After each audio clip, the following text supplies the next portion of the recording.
David Foster Wallace lived a relatively short life, one curtailed after battling mental illness and substance abuse problems for the duration of a brilliant career.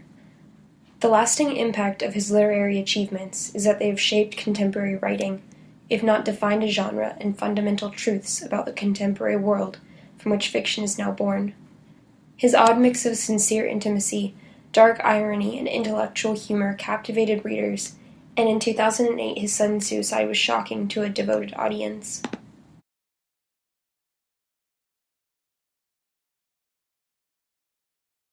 David was born in Ithaca, New York, in 1962, and his family moved to Champaign-Urbana, Illinois shortly after. He grew up in a normal middle-class Midwestern neighborhood with his parents, who were professors, and younger sister Amy. When he reached adolescence, he was allowed to have a TV, which sparked a lifelong fixation with television watching and the themes of entertainment obsession and consumerism which would later come to majorly influence his work.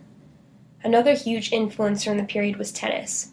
David discovered that he was very good, near great, he claims, in his essay Derivative Sport in Tornado Alley. There was an interesting mathematical precision to which he could calculate how to hit the ball, and for a long time before his teammates came to outgrow him, he dominated the field against his opponents. Although not unsociable, David had severe anxiety issues and made few friends in high school. The same could be said when he attended his father's alma mater, Amherst College. David left Amherst several times due to his anxiety and perfectionism. At this point, he was also diagnosed with depression and prescribed antidepressants. He returned invigorated to complete a senior thesis that would later be published as his first book, The Broom of the System. He went on to get his MFA from the University of Arizona, where he often came in conflict with professors and was known for having a very argumentative personality. He disagreed with the perceived detached and minimal writing style associated with then-trending postmodernism and with the traditional modernist teaching style. He started to develop his own characteristic style, with strange and specific grammatical choices and lengthy multi-clause sentences. He loved footnotes, as he felt they were expressive of how people actually think, as multiple voices and divergent thought. An early dabbling in metaphysics at Amherst led to an interest in metafiction, which Wallace felt bridged the gap between philosophy and fiction. At this point, The Broom of the System was published to warm acclaim. His sudden fame was of little pleasure. Instead, David felt a lot of self-pressure. Smoking weed became a personal routine to deal with stress and new feelings of loneliness and self-consciousness. After publishing his book, Girl with the Curious Hair, in 1989, he decided to go to graduate school at Harvard for philosophy, but quickly dropped out. He resumed a teaching career in Boston at Emerson College, and then decided to move back to Illinois to teach at Illinois State University, where he started what is known as his masterpiece and one of the top 100 best English language novels ever published, at a whopping 1,079 pages, Infinite Jest. David lived with this work for years before its publication, and published many essays and short fiction. He wrote for magazines such as The New Yorker, Science, Harper's Magazine, and Esquire. He went through multiple treatment programs for addictions to alcohol and intravenous drugs, as well as suicide attempts. In 2008, before the completion of his final novel, The Pale King, he hung himself. David Foster Wallace's work is contemporary in American literature, and, as put by author Marshall Boswell, seeks not to merely overturn postmodernism or return to modernism, instead moves resolutely forward, with his fiction hoisting the baggage of modernism and postmodernism heavily, but respectfully, on its back.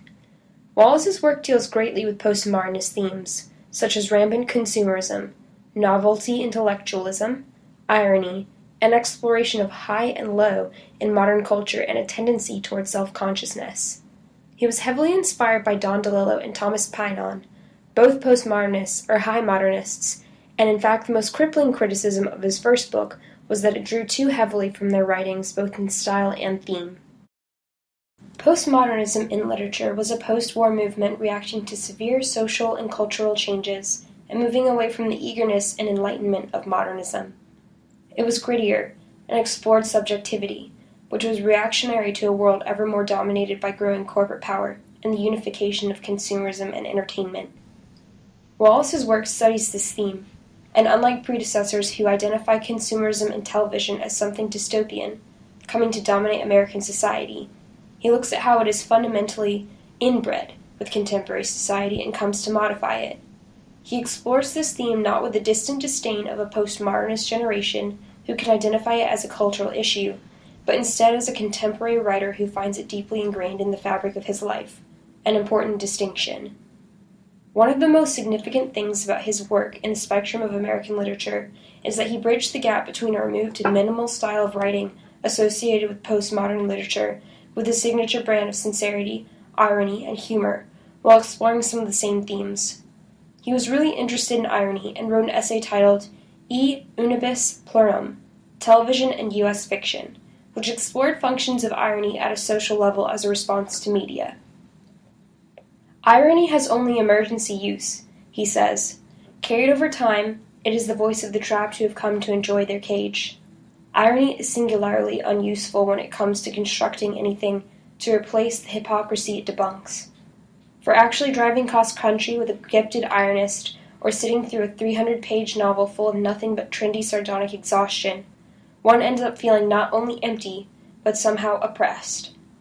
David Foster Wallace is today placed in a new phase of postmodernism, or even considered a post-postmodernist, along with Dave Eggers, an admirer and writer of A Heartbreaking Work of Staggering Genius, Neil Gaiman, and Michael Chabon.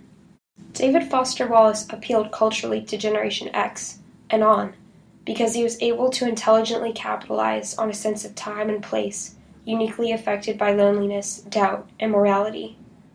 What is really American about David Foster Wallace is his conviction that his unhappiness is a specifically American condition. He was incredibly personal with readers, as he identified something confused in the psyche of an America bombarded with images and products. He pulled from his own life experiences and worked in a heavily stylized syntax with strange wordplay and grammar that furthered the reader's feeling of intimacy with the author.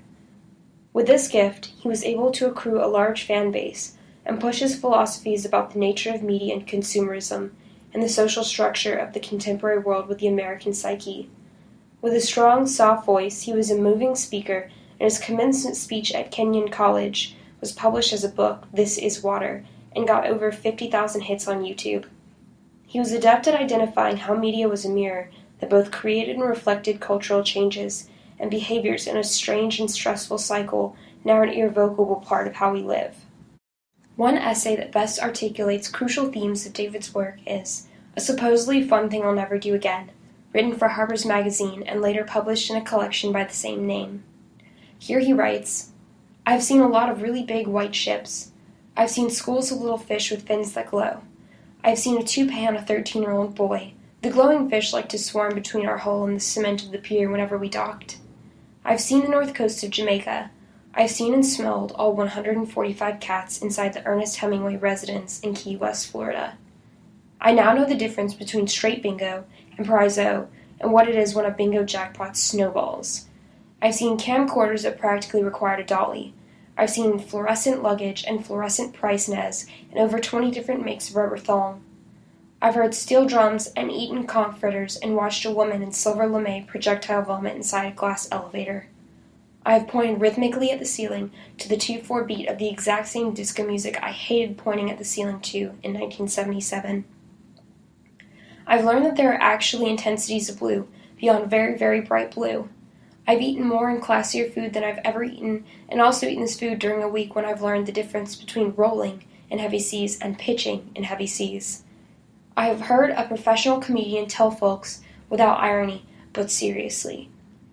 I've seen fuchsia pantsuits and menstrual pink sports coats and maroon and purple warm-ups and white loafers worn without socks. I've seen professional blackjack dealers so lovely they make you want to run over to their table and spend every last nickel you've got playing blackjack. I've heard upscale adult U.S. citizens asking the guest relations desk whether snorkeling necessitates getting wet, whether skeet shooting will be held outside, whether the crew sleeps on board, and what time the midnight buffet is. I now know the precise mixological difference between a slippery nipple and a fuzzy navel. I know what a Coco Loco is. I have in 1 week been the object of over 1,500 professional smiles. I have burned and peeled twice. I shot skeet at the sea. Is that enough? At the time it didn't seem like enough. I have felt the fully clothy weight of a subtropical sky. I have jumped a dozen times at the shattering flatulence of the gods sound of a cruise ship horn. I have absorbed the basics of mahjong, part of a 2-day rubber of contract bridge, and learned how to secure a life jacket over a tuxedo and lost a chest to a 9-year-old girl. Here he evaluates the culture surrounding a cruise ship vacation. He relentlessly lampoons every aspect of the trip throughout the essay, which is both hysterical and exhausting, much to his intention.